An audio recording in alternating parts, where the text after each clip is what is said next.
A questão é, o Brasil precisa ter armas nucleares? Precisa? Vamos ler agora um título de um vídeo, né, de uma matéria, né, jornalística, né, um vídeo jornalístico publicado pelo canal Sputnik. Então, lá no YouTube. Então, vai estar o link aí embaixo depois para vocês na descrição. Então, o título do vídeo é o seguinte: Reino Unido implantou 31 armas nucleares em navios contra a Argentina na Guerra das Malvinas. Bom, para quem não sabe, em 1982, os argentinos tentaram reocupar as Ilhas Malvinas, né, que está ao sul da Argentina, né, que estavam até então sob o controle britânico. Iniciou a chamada Guerra das Malvinas, ou Falklands, né, depende lá para os argentinos, para nós brasileiros Malvinas, para os ingleses Falkland. Essa guerra durou de 6 de abril, ela começou em 6 de abril de 1982, tá? E ela durou até junho, né? Ela começou em abril e durou até junho, né? Foram basicamente aí 2 meses de guerra. No final, os argentinos haviam perdido a guerra. Eu vou voltar a fazer um vídeo de história militar aqui só sobre a Guerra das Malvinas. Alguns vídeos, na verdade. Havia alguma chance dos argentinos ganharem a guerra? Havia, tá? Os pilotos, principalmente os pilotos da Marinha Argentina, foram muito destemidos nos seus bombardeios sobre os navios britânicos. Os submarinos argentinos, então, nem se fala, tá? Havia chance, sim, dos argentinos terem, se não ganho a guerra, pelo menos terem estendido a guerra por muito mais tempo, se não houvesse algumas pequenas falhas ali que levaram à perca da guerra pela Argentina, tá?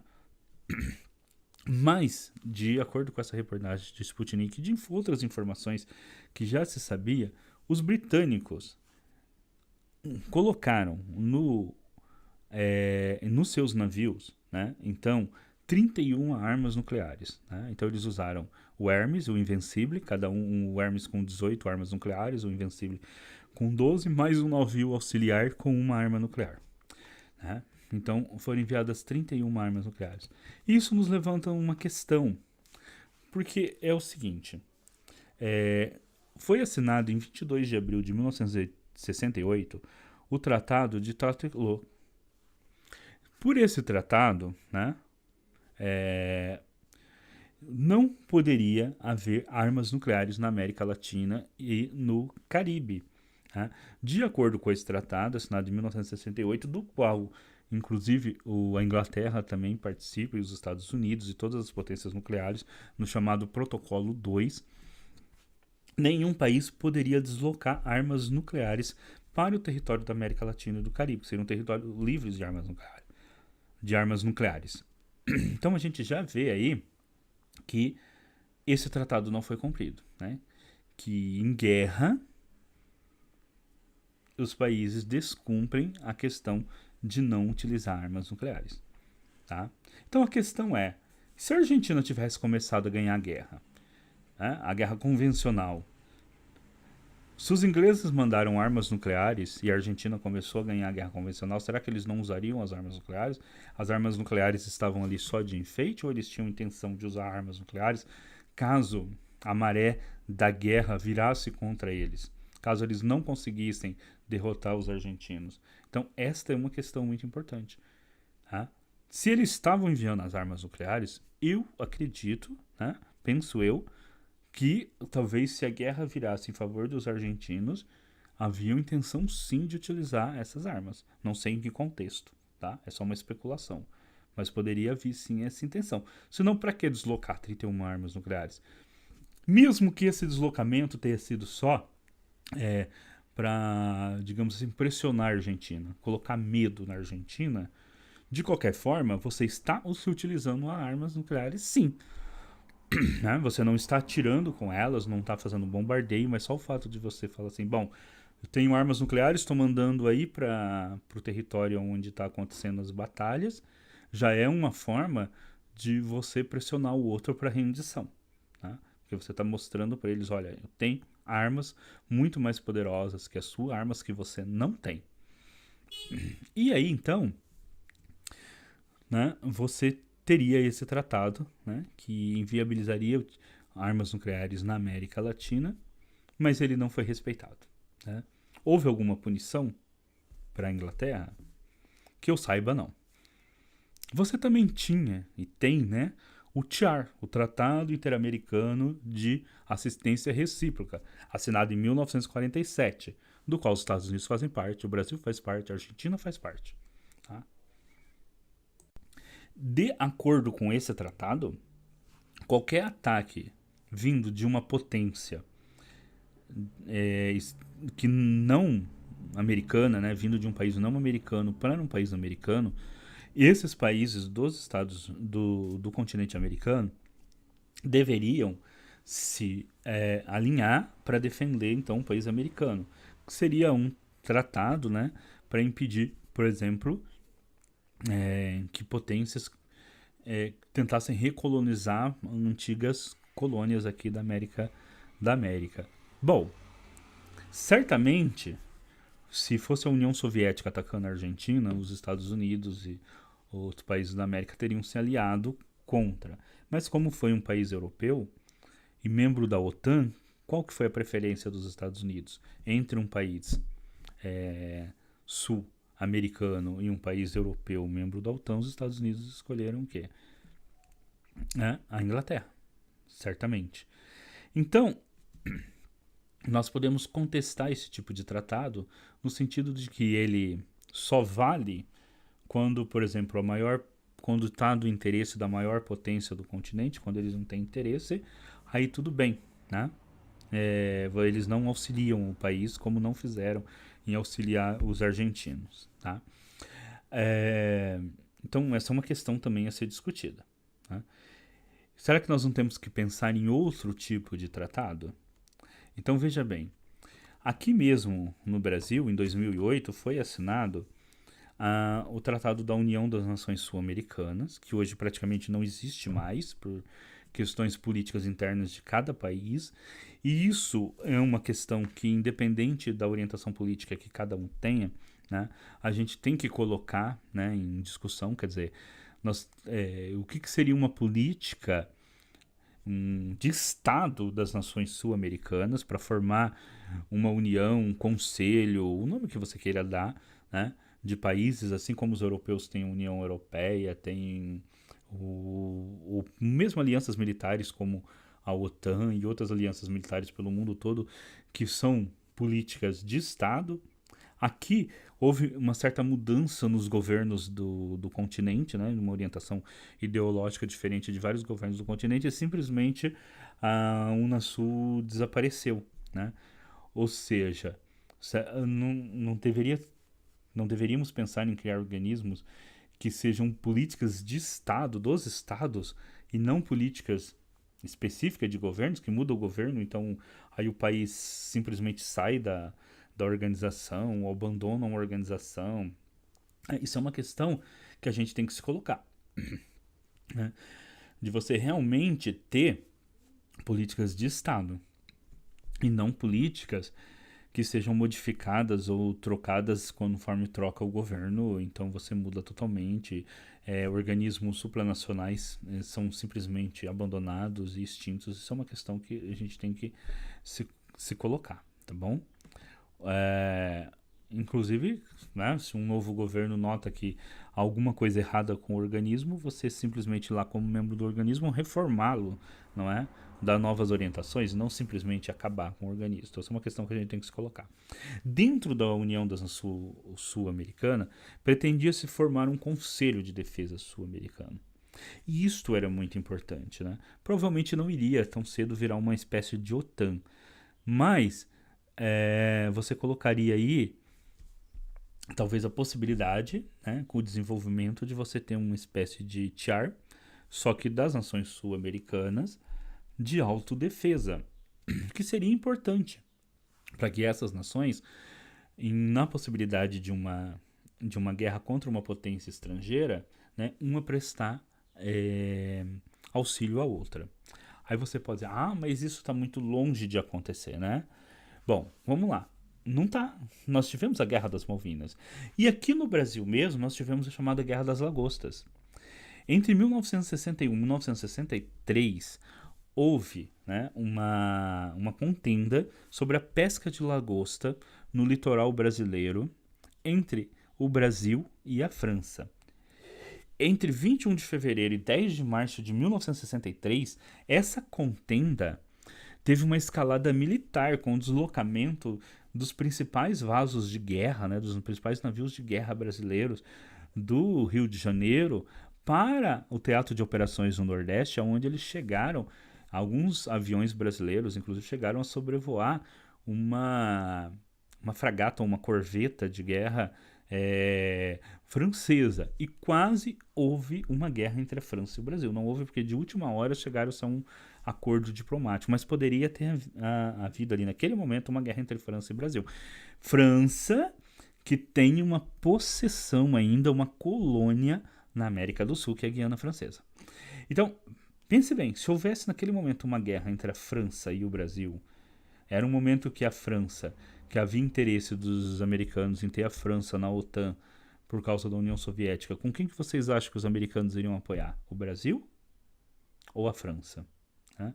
E se naquele momento o de Gaulle, que era o presidente da França, tivesse resolvido mandar um navio com armas nucleares para a costa brasileira para poder fazer pressão contra o Brasil tinha alguma chance de se defender? Não. Tá? O Brasil não tinha nenhuma chance de se defender. Tá? Ou de contrapor, né, um poder militar semelhante. Então, se tivesse escalado, né, apesar dali a nossa marinha e as nossas forças armadas terem agido com uma rapidez, né, enorme e terem se posicionado ali, né, mandaram todos os navios da marinha e se posicionado, olha, se vocês desrespeitarem, né, o nosso mar territorial, vai haver conflito militar, sim. Né? E foi justamente, né, foi justamente esse deslocamento da nossa frota, né, que fez com que a França cedesse e fosse pescar em outro lugar, né, fosse pescar lá na costa da África. Né? Mas e se tivesse havido conflito como houve nas Malvinas? Né? O Brasil certamente estaria num nível de inferioridade para com a França. Por quê? Porque justamente os países que têm grande interesse na América do Sul, que têm inclusive possessões ainda na América do Sul, que são a Inglaterra e a França, eles têm armas nucleares e nenhum país da América do Sul tem. Tá? Então, hoje o Brasil, por exemplo, trabalha num submarino de propulsão nuclear. Ele não terá armas nucleares, ele terá propulsão nuclear. Isso já vai dar uma vantagem estratégica para o Brasil muito grande, porque um submarino de propulsão nuclear é um submarino que ele inviabiliza o uso do mar por potências estrangeiras, porque ele é muito difícil de ser localizado, né? No fundo do mar. Ele fica muito tempo sem precisar ser reabastecido, e ele pode chegar muito perto de embarcações inimigas sem ser localizado, né, porque ele praticamente não faz barulho nenhum, e afundar essas embarcações. Então, a própria existência do submarino de propulsão nuclear brasileiro vai dar ao Brasil uma vantagem estratégica muito grande no Atlântico Sul. Então, seria muito importante que esse submarino terminasse logo de ser feito. Né? Eu vejo notícias sobre esse submarino desde o final dos anos 90 e até hoje ele não foi terminado. E que quando ele seja terminado, ele, tendo a experiência de fazer o primeiro, logo ele se transforme numa frota, pelo menos entre uns 5 e 10 submarinos de propulsão nuclear. Tá? Então, para garantir a defesa do Atlântico Sul, tá? Aqui no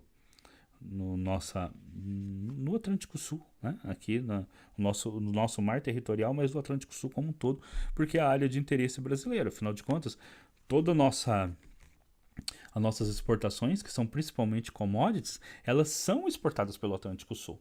Então nós temos que ter como proteger os nossos navios. Lembra que tanto na Primeira quanto na Segunda Guerra Mundial, a grande dificuldade do Brasil era justamente proteger os seus navios de ataques das forças alemães, né? Tanto na Primeira como na Segunda Guerra Mundial. O Brasil assinou também, em 1997, o Fernando Henrique assinou o Tratado de Não Proliferação de Armas Nucleares. Então, por esse tratado, hoje o Brasil não pode fazer armas nucleares. Tá? O Brasil não pode fabricar armas nucleares. Mas a questão de todos esses tratados é assim: ele limita outros países de não fabricarem armas nucleares, mas quando esses países que têm armas nucleares entram em conflitos com um país que não tem arma nuclear, será que eles, se tiverem perdendo o conflito, vão respeitar esses tratados? Tá? O fato da Inglaterra ter deslocado 31 armas nucleares para o contexto da Guerra das Malvinas, que era uma guerra inteiramente convencional e todo mundo sabia que a Argentina não tinha armas nucleares, prova que talvez isso não seja verdade. E que, portanto, garantir a defesa de um território como o Brasil, que tem um mar extenso, né, que já foi objeto da cobiça da França, por exemplo, em 1960, entre 61 e 63, de garantir a proteção da nossa Amazônia e de todo o nosso território que é continental, ter a possibilidade de fabricar armas nucleares seja indispensável para garantir a nossa soberania. Tá? Então, o Brasil deveria sim ter essa capacidade, tanto de fabricar submarinos com propulsão nuclear, mas também de fabricar armas nucleares, se quer realmente garantir a sua soberania, porque tudo leva a crer que, diante do conflito com uma potência que tem armas nucleares, essa potência poderá sim utilizar de armas nucleares. Inclusive, essa deveria ser uma política não de governo, mas uma política de Estado. Até porque, esteja você à direita ou à esquerda do espectro político, ou qualquer outra, ou centro, né, do aspecto político, não é? Se você pegar, por exemplo, países que você tenha um governo, digamos assim, mais à direita, né, como os Estados Unidos, a própria Inglaterra, né, países, eles têm armas nucleares, né? Se você pegar os últimos países socialistas que restam, né, a China, a Coreia do Norte, eles têm armas nucleares. Então, isso não depende. A Índia, né, que é um governo nacionalista mais à direita, é um país que tem armas nucleares. A própria Inglaterra, que é um país que ora está sob o governo trabalhista, ora está sob o governo de partidos mais conservadores, mantém como política de Estado armas nucleares. Você deveria ter, inclusive, coisas como manter um programa espacial, tá? Manter um programa tanto de geração de energia nuclear como do submarino de propulsão nuclear, que são elementos importantíssimos para garantir a soberania da nação. Essas sim deveriam ser questões nacionais que agrupassem tanto aqueles que estão mais à direita, conservadores, quanto aqueles que estão mais à esquerda, porque é uma questão de você manter a soberania da nação. Bom? Então é isso, gente. Eu termino esse comentário dessa matéria aqui do Sputnik justamente falando dessa necessidade realmente que países soberanos, né, países que queiram manter a sua soberania, eles precisam, né, ter armas nucleares. Isso significa que eu seja a favor de guerra nuclear? Longe disso, né? Eu acho que não tem nada pior do que uma guerra nuclear, né? Poderia até extinguir a vida humana. Né? E qualquer pessoa que já viu as fotos de Hiroshima e Nagasaki sabe o quanto terrível é isso. Mas também nós não podemos ter uma política de que os outros de que estados que mantêm esse tipo de armamento possam impor a sua vontade justamente por possuir esse tipo de armamento, enquanto os outros seriam incapazes de se defender. Né? Porque se você fosse pensar se esses tratados de não proliferação de armas nucleares fossem realmente justos, então eles deveriam abarcar as seguintes questão que todos os países abandonassem as armas nucleares, né? Que todos os países desmantelassem as suas armas nucleares, então nenhum país teria arma nuclear, então nenhum teria vantagem sobre o outro, né? Mas alguém acredita que isso possa ocorrer? Certamente que não, tá? Então, se um grupo de países mantiver uma capacidade militar muito superior aos outros países, quando envolto em conflitos, vocês não tenham dúvida que esse país vai usar, no mínimo, esse armamento como uma forma de, de chantagem, né? Como uma forma de coibir o outro país numa guerra ou mesmo numa contenda, né? Porque sempre vai estar ali, se eu vou para a guerra contra tal nação, eu sei que ela tem armas nucleares, né? Então sempre vai estar ali em xeque, né? Essa vai ser sempre uma espécie de, igual tem no xadrez, né? Não é um checkmate, mas sempre coloca você em xeque, porque você sabe que no que aquele jogador, né? Aquele play tem uma peça a mais que você, né? Você está jogando só com peões e ele tem a rainha, ele tem o bispo, né? E a torre. Pensa num jogo de xadrez, né? Uma nação que não tem armas nucleares, ela só tem peões, né? E o rei e a rainha. A nação que tem armas nucleares é a nação que tem o rei, que tem os bispos, que tem a torre e que tem os cavalos, né? Que estão ali de prontidão, né? A pessoa pode até optar e falar assim: não, vou jogar com você, você só tem peões, e eu vou jogar com você só com peões. Mas e se os peões dela, os seus peões começarem a ganhar dela? Será que ela vai deixar os seus cavalos, a sua torre e os seus bispos ali paradinhos, sem fazer nada enquanto ela está perdendo? Eu acho que não. Então o Brasil deveria se prevenir, entre outras coisas, abandonando tratados que não têm valor nenhum quando precisam ser úteis, tá? E tentando recriar outros tratados, inclusive um tratado de defesa latino-americano ou sul-americano que realmente servisse para alguma coisa quando uma dessas nações estivesse ameaçada, né? Porque a gente vê que os tratados existentes que levam no continente americano, eles só vão ser colocados em práticas, né, quando for do interesse dos Estados Unidos, quando for do interesse da Argentina ou do Brasil e não for do interesse dos Estados Unidos, não tenham dúvida que a América não será para os americanos latinos, mas só para os americanos do norte nesse caso, tá? Os Estados Unidos não vieram em apoio à Argentina nesse contexto. Será que teriam vindo em apoio ao Brasil no contexto da Guerra Fria, 1963, se o Brasil tivesse entrado em guerra com a França, ou eles teriam apoiado a França para garantir ali que a França entrasse na OTAN e continuasse ali como uma potência importante contra os soviéticos? O que vocês acham? Deixa os comentários de vocês aí, tá? E a gente pode comentar mais essa questão, tá bom? Mas o Brasil precisa ter os meios de garantir a sua soberania. E eu não vejo como a gente possa garantir a nossa soberania sem ter tecnologia nuclear, inclusive tecnologia militar nuclear, e tecnologia espacial que nos garanta tanto o domínio do espaço, né, do nosso próprio espaço, a nossa capacidade de ir e voltar ao espaço, né, e a capacidade de interditar o espaço para outros países. E essa questão do domínio do espaço, eu vou gravar um vídeo sobre isso. Tá? Tem uma teoria também sobre o domínio do espaço, que eu vou gravar um vídeo sobre isso também. Então, pessoal, se você chegou no canal por esse vídeo, tratando dessa questão de geopolítica, esse é um canal plural, tá? É um canal, como eu disse, eu sou um filósofo polímata, né? Eu estudo várias coisas, então você vai encontrar nesse canal vídeos sobre geopolítica, vídeos sobre literatura, vídeos sobre ciência, tá? Acompanhe o canal, tá bom?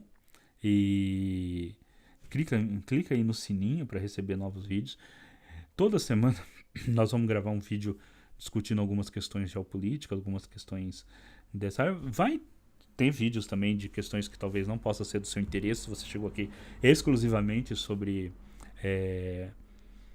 geopolítica, mas são vídeos interessantes também sobre outras questões que você pode aí assistir, de repente até gostar, tá bom?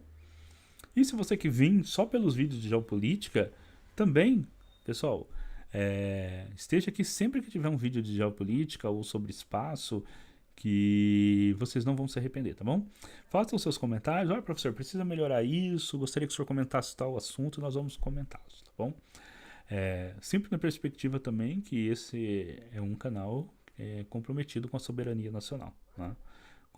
comprometido com a causa nacional. Nós precisamos ter um Brasil, né, que seja um país, né, que tenha que seja o Brasil, ele é uma potência regional, mas o Brasil precisa se firmar enquanto política de Estado, né, como realmente esse desejo de ser uma potência regional na América do Sul e no Atlântico Sul, né, que é aqui a nossa área do nosso entorno e a área que nós deveríamos garantir a segurança dela para garantir a nossa própria segurança.